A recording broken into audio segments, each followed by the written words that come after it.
Hello eighth class, welcome back on the channel. Eighth class में आपके सामने फिर हाजिर हूँ साइंस की एक और नई वीडियो के साथ। जैसा कि आपको पता है, साइंस में हम डिस्कस कर रहे थे chapter number 9 reproduction in animal.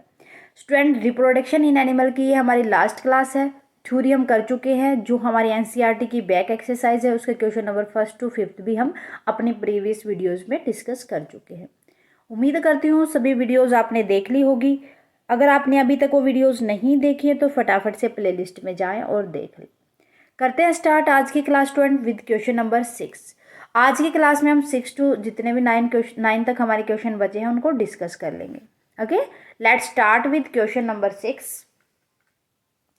Define a sexual reproduction. Describe two method of asexual reproduction in animals. Asexual reproduction जहाँ पर मेल और फीमेल की नीड नहीं होती, ओनली वन लिविंग ऑर्गेनिज्म के द्वारा ही रिप्रोडक्शन किया जा सकता, वो हमारा एसेक्सुअल रिप्रोडक्शन कहलाता है। इसके दो मेथड है, बाइनरी और ये हमें अभी नेक्स्ट स्लाइड में ही डिस्कस करेंगे। ओके, सो पहले इसके मीनिंग को देखते हैं। Asexual reproduction is a mode of the reproduction that does not involve the fusion. किसकी नीड नहीं होती? Fusion of male and female gametes की। It require only one parent की नीड होती है and the offspring produced are exact copy of their parent. जो बच्चा आता है, मीन जो ऑफ स्प्रिंग आता है उससे पेरेंट का, वो बिल्कुल ही अपने पेरेंट की कॉपी आता है। इसके दो मेथड हैं, देखो। Two method of asexual reproduction in animal are first one in binary fission. Binary fission में क्या होता है कि जो हमारे पास न्यूक्लियस होता है किसी भी लिविंग ऑर्गेनिज्म का, ये मोस्टली हमें अमोइबा के अंदर देखने को मिलता है, या कोई भी बैक्टीरिया होता है उसके अंदर हमें बाइनरी फिजन देखने को मिलता है। तो उसमें क्या होता है, जो उनका न्यूक्लियस होता है वो खुद को अपने टू पार्ट में डिवाइड कर लेता है, फिर उस टू पार्ट से, टू न्यूक्लियस से अलग अलग दो लिविंग ऑर्गेनिज्म तैयार हो जाते हैं। So it is a type of asexual reproduction in which a single cell divided into two halves organism that reproduce through binary fission are bacteria and amoeba. In amoeba the division of the cells can take place in any plane. कि जो अमोइबा के अंदर क्या होता है, जो sales होते हैं वो क्या कर लेते हैं, डिवाइड कर लेते हैं खुद को टू में। It involve the division of its nucleus into two nuclei. अब इनका न्यूक्लियस क्या करता है, अगर सेल डिवाइड होगा तो इनका न्यूक्लियस भी डिवाइड हो जाएगा दो न्यूक्लियस के अंदर, which is form by the division its body into two Havells.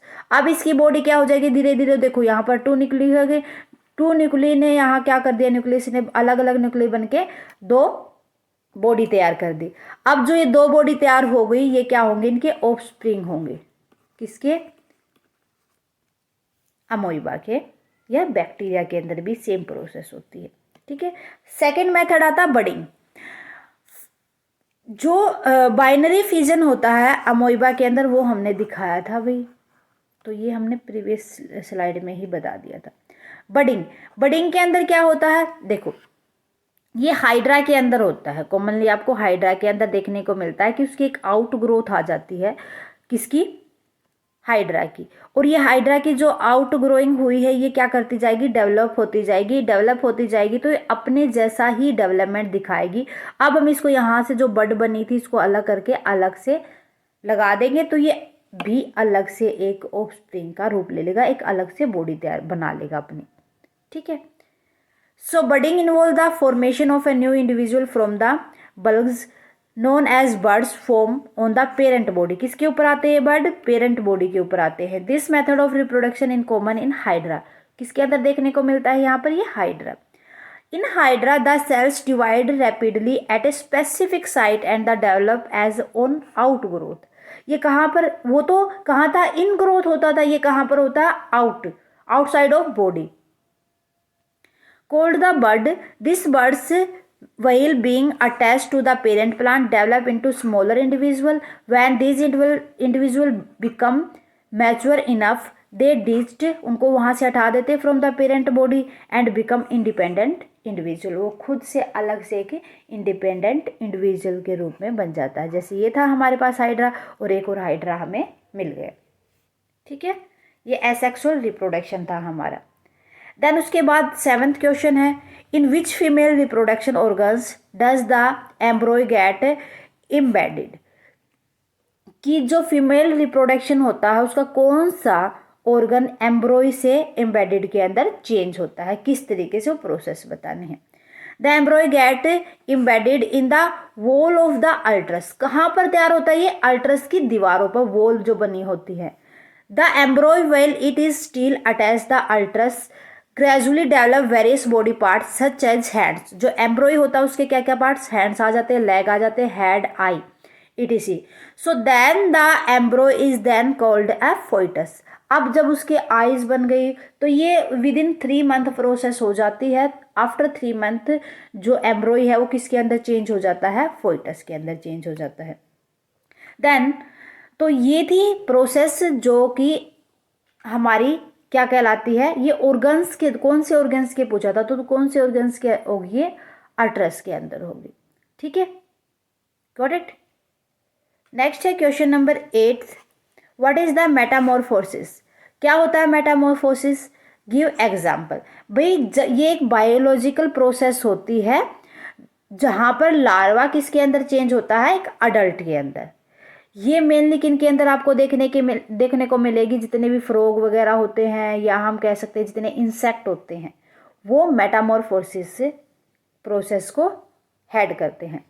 So Metamorphosis is a biological process of transforming a larva into an adult. This involves relatively sudden and abrupt changes into the animal structure. Frog and insect are the example of the organism showing metamorphosis. The life cycle of the frog has 3 distinct stages. First क्या होगा, ये हमारा frog है, इसने क्या किया, ये egg दिए मीन्स लार्वा, अब ये इसके अंदर थोड़ा सा फिश टाइप में चेंज हो जाएगा, फिर लाइक दैट फ्रॉग ही आपको देखने को मिलेगा और फिर दोबारा से इस फ्रॉग में चेंज हो जाएगा। Got it. फिर next life cycle of frog आपको बता रखी है। The tadpole that emerge from the egg contain gills, a tail and a small circular mouth. क्या होता है, देखो ये टेल देखने को मिली थी आपको ये वाली, और छोटा सा इसका सर्कुलेटेड माउथ बना हुआ है। Then they can swim freely in water, जो क्या करते हैं, फ्रीली वाटर के अंदर स्विम करते हैं। The tadpole grows and involve abrupt changes in the structure and the develop into A mature frog, किसके अंदर चेंज होता है, मैच्योर फ्रॉग के अंदर चेंज होते हैं। A tadpoles metamorphosis begin with the development of limbs, lungs development and finally the absorption of the tail by the body. क्या क्या जो मेटामॉर्फोसिस होता है टैडपोल के अंदर, वो किस तरीके से स्टार्ट होता है डेवलपमेंट में, उसके लिम्स बनना स्टार्ट हो जाते हैं, उसके लंग्स डेवलप कर जाते हैं और फिर वो एक टेल से अपनी एक पूरी बॉडी को ऑब्जर्व कर लेता है। ठीक है, क्वेश्चन नंबर 9 है हमारा, differences between internal fertilisation and external fertilisation. आपको डिफ्रेंशिएट करना है, इंटरनल फर्टिलाइजेशन क्या होता है, एक्सटर्नल फर्टिलाइजेशन क्या होता है।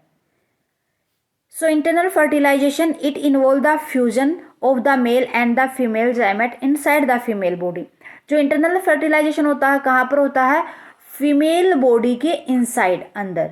External fertilisation it involve the fusion of the male and the female gamete outside the female body.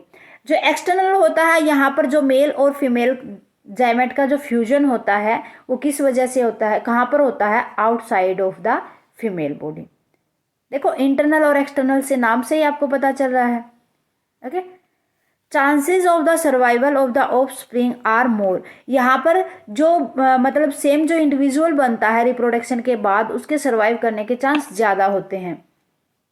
Therefore a small number of egg are produce, क्योंकि क्या करते हो, बहुत ही कम एग रिप्रोड्यूस करते हैं। But chances of survival of offspring are less in external fertilisation, क्योंकि यहाँ पर क्या होता है, large number of eggs are produce, बहुत ही ज़्यादा मात्रा में एग दिए जाते हैं और जो एग होते हैं उनमें से कुछ ही एग बच पाते हैं। इंटरनल फर्टिलाइजेशन किन के बीच में होता है, human, cows, hens are organism showing internal fertilization. But external fertilization किन के अंदर होता है, fish, frog, starfish are organism shown external fertilization. Get it, clear है। सो स्टूडेंट, ये था रिप्रोडक्शन, इंटरनल और जो एक्सटर्नल भी कह सकते हैं हम इसको, फर्टिलाइजेशन जो भी होता है तो इन्हीं तरीके से कोई भी लिविंग ऑर्गेनिज्म होते हैं वो रिप्रोड्यूस कर पाते हैं। ओके, सो होप आपको पूरा चैप्टर अच्छे से समझ आ गया होगा। थ्योरी प्लस जितने भी इसके एनसीईआरटी के क्वेश्चंस हैं, अब आपको कोई भी दिक्कत नहीं होनी चाहिए बच्चा। फिर भी कोई भी डाउट आता है तो मुझे कमेंट करके बता दीजिए। आज के लिए बस इतना ही, मिलते हैं नेक्स्ट क्लास में विद चैप्टर नंबर 10। आज की क्लास कैसी लगी मुझे कमेंट करके बताएं। क्लास अच्छी लगे तो प्लीज़ लाइक और अदर स्टूडेंट के साथ ज़्यादा से ज़्यादा शेयर करें। अगर आप चैनल पर नए हैं तो फटाफट से सारे क्लासेस को सब्सक्राइब कर लें, बेल आइकन को दबा लें ताकि आने वाली क्लास की नोटिफिकेशन आपको मिल सके। Thank you very much student, bye bye and take care.